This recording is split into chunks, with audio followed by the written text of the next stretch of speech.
Kala ko ba may bagyo? Bakit ang init? Punta ako ngayon sa QC na naman. Uy! Banking! Na-joke lang. Ganda.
Okay na yun, no?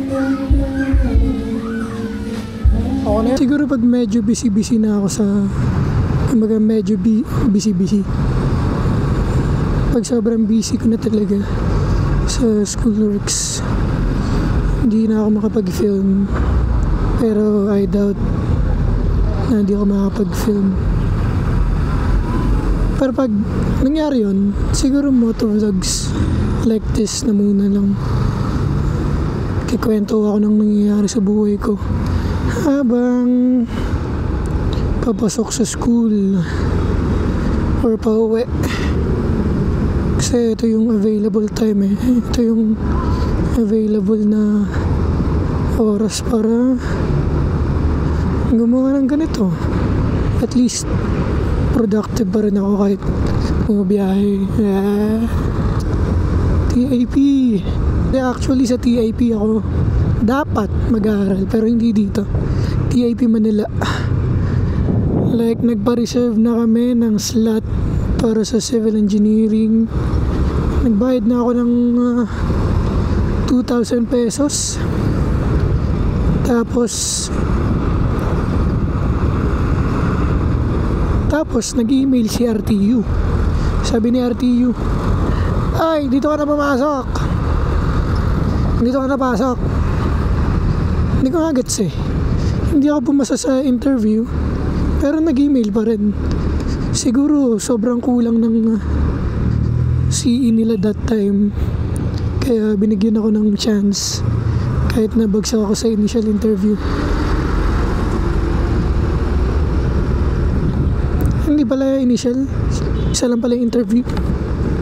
So final na rin yan. September 21 pala ngayon, no? May rally sa Luneta about sa flood control. I mean about sa corruption. Sa tingin ko, kapag walang makukulong, walang mangyayari. Like mauulit lang yan, diba? Kaya nga gaya ng sabi ni Bigo eh, kung ano-ano lang daw sinasabi, ginugulo lang daw tayo. Sorry Vico Glazer, taga Pasig kasi ako eh. Namimiss ko na yung asawa ko. Love, namimiss na ko ito. Tayo pa na nakangapa, subukan mo na lang tumaya. Baka matanaw at baka matanaw ninyo tunay na lagayan. Para po yun sa September 21 rally.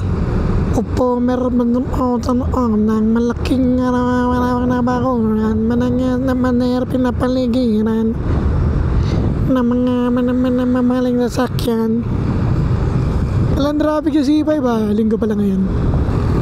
Yun. Ito yung sinasabi ko. Ito yung sinasabi ko guys. Hindi tayo magba-flyover Dito lang tayo sa gilid. Sa Kainta. Kailangan nakalagay doon Kainta. Sayang nakalagay yun. Tapos pupwesto tayo sa kaliwa. Kasi tayo magla-left turn. Left turn. Left turn, isa pa. Left turn. Tintin. Tintin. Ay!